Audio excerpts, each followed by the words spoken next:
Investment decision cover कर लिया है, फाइनेंसिंग डिसीजन कवर कर लिया है, हमारा थर्ड और लास्ट डिसीजन है इसके अंदर डिविडेंड डिसीजन। ठीक है, तो उससे पहले देखते हैं कि डिविडेंड होता क्या है। कंपनी के पास लास्ट में सारा काम करने के बाद आफ्टर टैक्स एक प्रॉफिट बचता है। ठीक है, अब उस प्रॉफिट में से कंपनी को डिसीजन लेना होता है कि भाई कितना प्रॉफिट का पोर्शन हम अपने शेयर होल्डर को एज अ डिविडेंड डिस्ट्रीब्यूट कर दें और कितना पोर्शन अपने पास रिटेन करें फॉर द फ्यूचर यूज। ठीक है, सो डिविडेंड क्या है? Dividend is that portion of the profit which is distributed to the shareholders. Dividend आपके प्रॉफिट का वो पार्ट है जो आप अपने शेयर होल्डर्स को डिस्ट्रीब्यूट करते हो, क्योंकि भाई उन्होंने आपके यहाँ पर पैसा लगा रखा है। So the decision involved here is how much of the profit earned by the company after paying tax।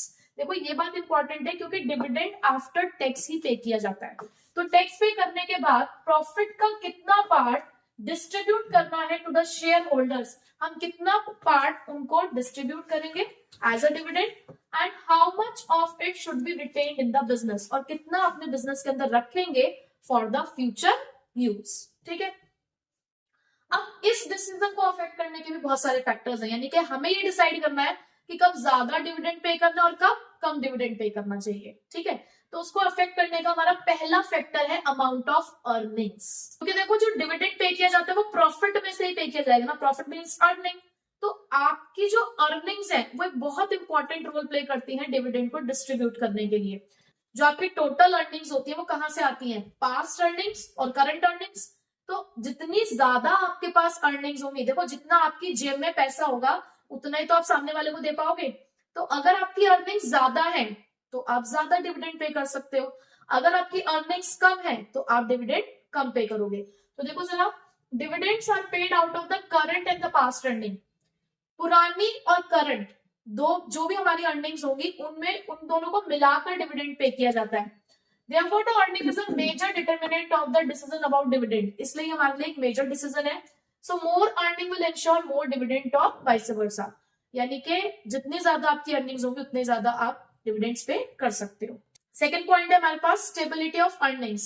देखो अब कई बार क्या होता है कि हमारे पास बहुत ज्यादा अर्निंग हो गई किसी ईयर में, पुरानी अर्निंग और करंट ईयर अर्निंग को मिला के बहुत ज्यादा अर्निंग हो गई और हमने जोश जोश से बहुत सारा डिविडेंड डिस्ट्रीब्यूट कर दिया, बट अगले ही साल वही अर्निंग्स बहुत कम हो गई, तो फिर आप कम डिविडेंड दोगे, तो ऐसे में हमारा शेयर होल्डर डिससेटिस्फाइड हो जाएगा, क्योंकि कभी आप उसे ज्यादा दे रहे हो कभी आप उसे कम डिविडेंड दे रहे हो, ये भी पॉलिसी सही नहीं रहती है। तो पहले आपको ये चेक करना है कि क्या आपकी अर्निंग स्टेबल है। स्टेबिलिटी का मतलब है कि ठीक है अप डाउन चलते हैं बट उसमें बहुत वाइडर फ्लक्चुएशंस नहीं होने चाहिए। तो स्टेबिलिटी ऑफ अर्निंग भी हमारे लिए एक मेजर डिटर्मिनेंट है ये डिसाइड करने का कि कब कितना डिविडेंड हमें पे करना चाहिए। So other things remaining the same, अगर हम सोचे कि बाकी सब चीजें बिल्कुल सेम है, a company having stable earning is in a better position to declare high dividends.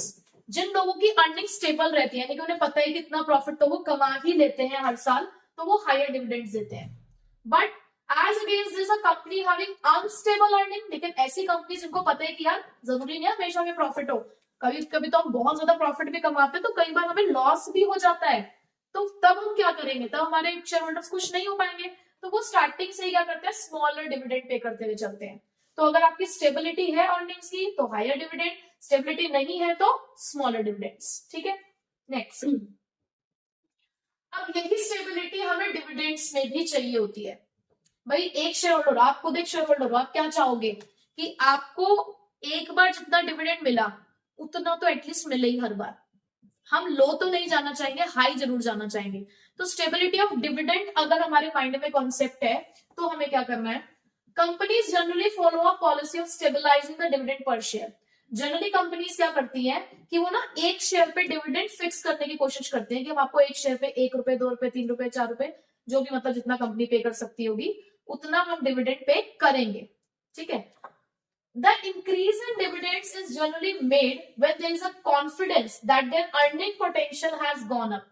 Generally companies तभी डिविडेंड्स को बढ़ाती है जब उन्हें कॉन्फिडेंस हो कि भाई उनका जो अर्निंग पोटेंशियल है वो ऊपर जाने वाला है, not just the earnings of the current year, सिर्फ अभी का नहीं, आगे आने वाले टाइम पे अगर उन्हें लग रहा है कि वो अच्छा पोटेंशियल आने वाला है उनके अर्निंग का, तो वो हायर डिविडेंड्स करेंगे, तो वो डिविडेंड्स को बढ़ाएंगे, अदरवाइज नहीं।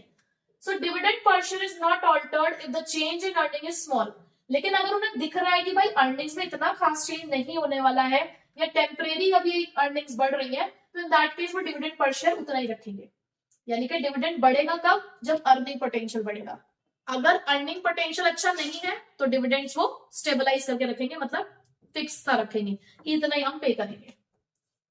Next, growth opportunities. देखो, अगर मुझे ये दिख रहा है कि मेरी कंपनी को आगे अपने बिजनेस को बढ़ाना है, आज मैं एक ब्रांच के साथ ऑपरेट कर रही हूँ, मुझे दूसरी ब्रांच ओपन करनी है, तो मुझे पैसों की जरूरत पड़ेगी या नहीं पड़ेगी? पड़ेगी ना। तो बेटर होगा कि मैं अपनी जेब में ज्यादा पैसा रखूं।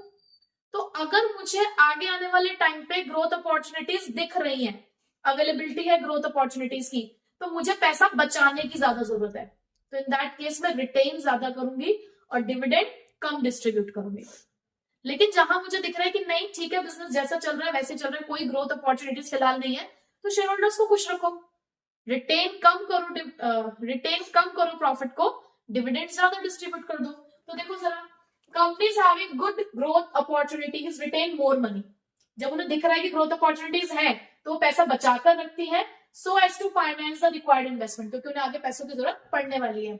The dividend in growth companies is therefore smaller. तो ऐसी कंपनीज जो ग्रोथ कर रही होती है वो कम डिविडेंड देती है as compare to those opportunities with less growth opportunities, कह सकते हो आप। ठीक है, ऐसी कंपनीज के कंपैरिजन में जिनकी ग्रोथ अपॉर्चुनिटीज इतनी नहीं। ठीक है, नेक्स्ट चलते हैं। अगेन कैश फ्लो पोजीशन, ये पॉइंट ऐसा है आपको सब जगह दिखेगा। कैश फ्लो हर डिसीजन में आपको कैश फ्लो दिखेगा। इन्वेस्टमेंट में भी था, कैपिटल बजटिंग के जब हम पढ़ रहे थे फैक्टर्स अफेक्टिंग, उसमें भी कैश फ्लो प्रोजेक्ट पहला पॉइंट था। अभी हमने फाइनेंसिंग डिसीजन पढ़ा, उसमें भी कैश फ्लो था, और इसमें भी है। तो कैश फ्लो पोजीशन की अगर हम बात करें तो वही जो मैंने अभी आपको बताया कि अगर आपके पास देखो स्ट्रॉन्ग, आप किसी को पैसा कब दे सकते हो, जब आपके खुद की जेब में अच्छा पैसा हो। तो अगर आपके पास इनफ कैश फ्लोज हैं, आपको पता है कि आपके पास इतना पैसा आ जाता है, तो हायर डिविडेंड्स, सिंपल सी बात। और अगर आपको लगता है कि यार हमेशा आपके पास पैसा हो, ऐसा जरूरी नहीं है, तो पहले ही कम डिविडेंड्स आप देकर चलो। ठीक है, तो देखो जरा, the payment of dividend involves an outflow of cash. आपको ही पता है कि डिविडेंड देना मतलब पैसे का बाहर जाना। सो कंपनी में be earning profit but may be short of cash. ऐसा हो सकता है कि कंपनी का प्रॉफिट तो अच्छा हो रहा हो लेकिन जेब में उतना पैसा ना हो। Availability of enough cash in the company is necessary, तो इसलिए पैसे का होना जरूरी है डिविडेंड बांटने से पहले। So company with stronger cash flow position is likely to declare the higher dividend. तो ऐसी कंपनीज जिनकी कैश फ्लोज अच्छे होते हैं वो हायर डिविडेंड पे करती है as compare to those with the weaker cash flows. जिनके कैश फ्लोज अच्छे नहीं होते वो कम डिविडेंड पे करती हैं। ठीक है, उसके बाद शेयर होल्डर प्रेफरेंस। नेक्स्ट है हमारे पास शेयर होल्डर प्रेफरेंस, यानी कि हमारा शेयर होल्डर क्या चाहता है। कई बार शेयर होल्डर कहता है कि मुझे ना फिक्स्ड अमाउंट ऑफ डिविडेंड चाहिए। अगर शेयर होल्डर ने ही ये बात कह दी कि हमें फिक्स चाहिए, तो ऐसे में आपको फिक्स ही पे करना पड़ेगा। तो जहां आप शेयर होल्डर को सुनकर चल रहे हो तो वहां आप वैसा ही डिविडेंड पे करोगे। कैसे, देखो, while declaring the dividends management must keep in mind the preference of the shareholders। जब भी आप डिविडेंड डिस्ट्रीब्यूट करोगे तो आप सोचोगे अपने शेयर होल्डर्स के बारे में, क्योंकि जिन्होंने आपके पास पैसा लगाया है आपको उनके बारे में सोचना पड़ेगा। So if the shareholder in general desire that at least a certain amount is paid as dividend, अगर हमारा शेयर होल्डर कहते हैं कि यार कम से कम इतना डिविडेंड तो हमें मिलना चाहिए, the companies are likely to declare the same. ठीक है, सो शेयर होल्डर्स अगर कह रहे हैं कि एक सर्टेन अमाउंट ऑफ डिविडेंड हमें चाहिए तो कंपनी उतना ही डिविडेंड डिक्लेयर करती है।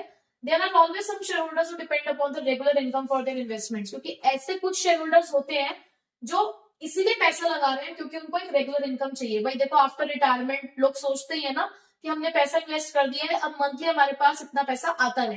तो जो शेयर होल्डर्स ऐसा सोचते हैं तो उसके अकॉर्डिंग कंपनी वैसा ही डिविडेंड डिक्लेयर करती है। ठीक है, नेक्स्ट पॉलिसी। देखो, टैक्स भी बहुत इंपॉर्टेंट रोल प्ले करता है डिविडेंड को डिक्लेयर करते टाइम। हम अगर इंटरेस्ट ऑन बोरोइंग्स की बात करें तो हमारी टैक्स की लायबिलिटी को कम करता है क्योंकि वो एक टैक्स डिडक्टेबल एक्सपेंस है। बट जो डिविडेंड पे किया जाता है वो आफ्टर इंटरेस्ट पे किया जाता है, आफ्टर टैक्स पे करने के बाद डिविडेंड पे किया जाता है। पॉलिसी कैसे डिविडेंड को अफेक्ट करती है, the choice between the payment of dividend and the retaining is to some extent affected by the difference in the tax treatment। कि आपका टैक्स का ट्रीटमेंट कैसा हो रहा है डिविडेंड और कैपिटल गेन्स पे। कैपिटल गेन्स समझते हो आप?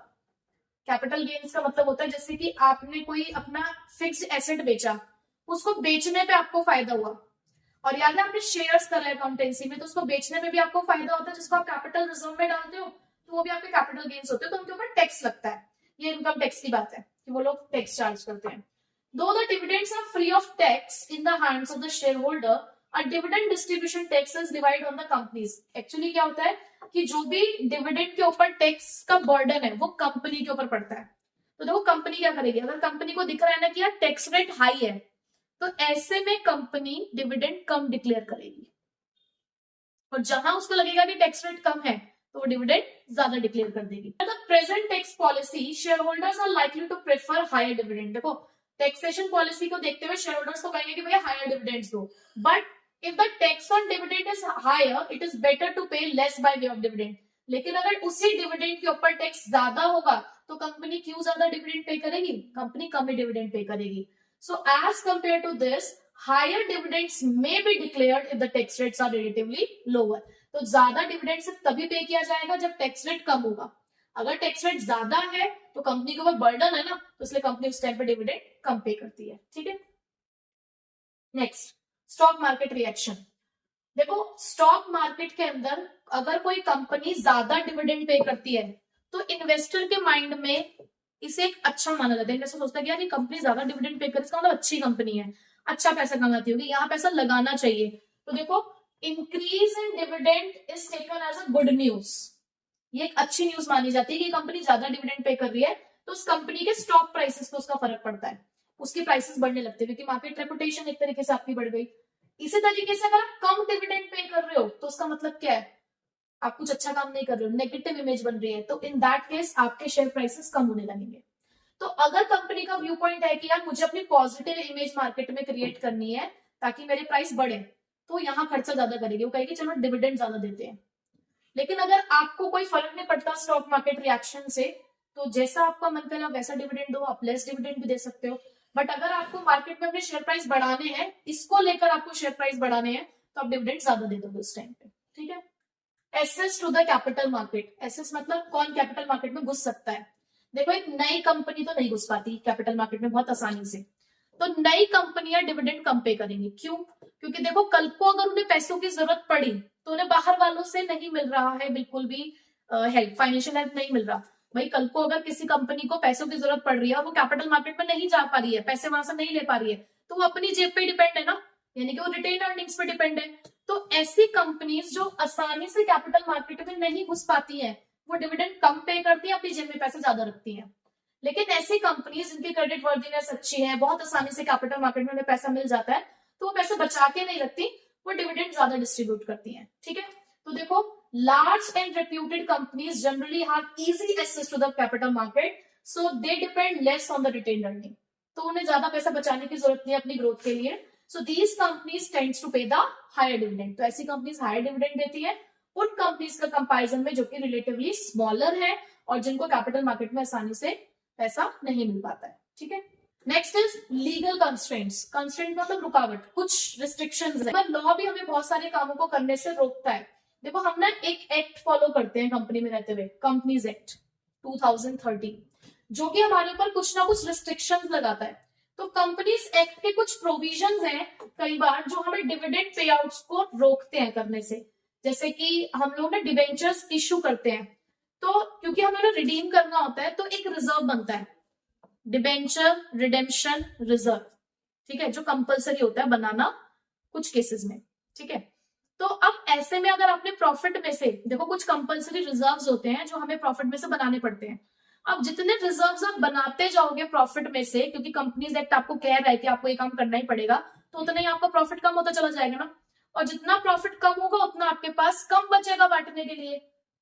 ठीक है, तो ऐसे में कंपनीज एक्ट ने रिस्ट्रिक्शन लगा दी ना, तो ऐसे बहुत सारे प्रोविजंस है कंपनीज एक्ट के जो हमें ज्यादा डिविडेंड डिक्लेयर करने से रोकते हैं। सो सच प्रोविजंस जो है वो हमें ध्यान में रखने चाहिए जब भी हम डिविडेंड्स को डिक्लेयर कर रहे हैं। Last point is contractual constraints. Contractual मतलब हम कई बार किसी के साथ किसी कॉन्ट्रैक्ट में आए हुए हैं और वो कॉन्ट्रैक्टेड टर्म्स और कंडीशंस हमें रोक रहे हैं डिविडेंड डिक्लेयर करने के लिए। ठीक है, अब क्या होता है, सपोज आपने किसी फाइनेंशियल इंस्टीट्यूशन से पैसा ले रखा है, अब एक एग्रीमेंट में एंटर होंगे उनके साथ। अब उन्होंने ना एग्रीमेंट में ये लिखवा दिए, क्लॉज ऐड करा दिया कि भाई जब तक हमारा पैसा आप नहीं दे देते तब तक अपने प्रॉफिट का सिर्फ इतना ही परसेंट आप एज अ डिविडेंड डिक्लेयर कर सकते हो, क्योंकि उन्हें अपने फंड की सेफ्टी चाहिए। तो ऐसे में फिर हम ज्यादा डिविडेंड नहीं डिक्लेयर कर पाएंगे ना, तो इस तरीके की रुकावटें आ जाती हैं। तो देखो जरा, while granting loans to the company, sometimes a lender may impose certain restriction। हमें पैसा उधार देते टाइम कई बार लेंडर बहुत सारी रिस्ट्रिक्शंस लगा देता है कि आप फ्यूचर में कितना डिविडेंड डिक्लेयर कर सकते हो। तो कंपनीज को जनरली उस टाइम पे उस लोन एग्रीमेंट के टर्म्स को फॉलो करना होता है, वो वायलेट नहीं कर सकते, वो तोड़ नहीं सकते, क्योंकि वो उस चीज में आ चुके हैं, उस एग्रीमेंट में वो घुस चुके हैं। तो ये कुछ तरीके के कॉन्ट्रैक्चुअल कंस्ट्रेंट्स होते हैं, कुछ ऐसी रुकावटें हैं जो कंपनीज को डिविडेंड पे करने से रोकती हैं। तो ये हमारे कुछ 11 ऐसे फैक्टर्स थे जो हमारे डिविडेंड डिसीजन लेते टाइम हमारे डिसीजन को अफेक्ट करते हैं। तो ये कुछ 11 ऐसे फैक्टर्स थे। ठीक है।